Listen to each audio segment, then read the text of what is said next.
విష్ణువు యొక్క అవతారములలో 21 అవతారములను ఉన్నాయి. 21 అవతారములు.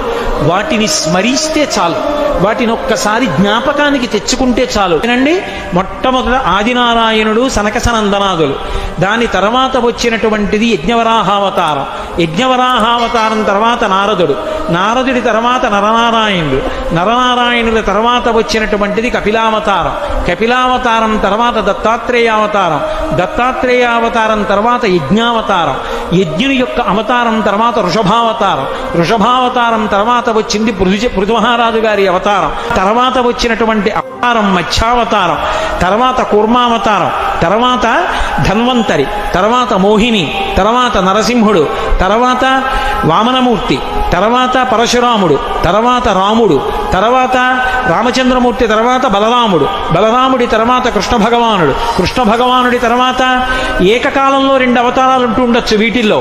కృష్ణావతారం, కృష్ణావతారం తర్వాత బుద్ధావతారం, బుద్ధావతారం తర్వాత కల్కి అవతారం. మొత్తం 21 అవతారాలు.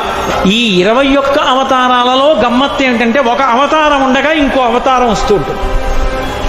పరశురామావతారం, రామావతారం ఏకకాలంలో నడిచాయి. బలరామావతారం, కృష్ణావతారం ఏకకాలంలో నడిచాయి.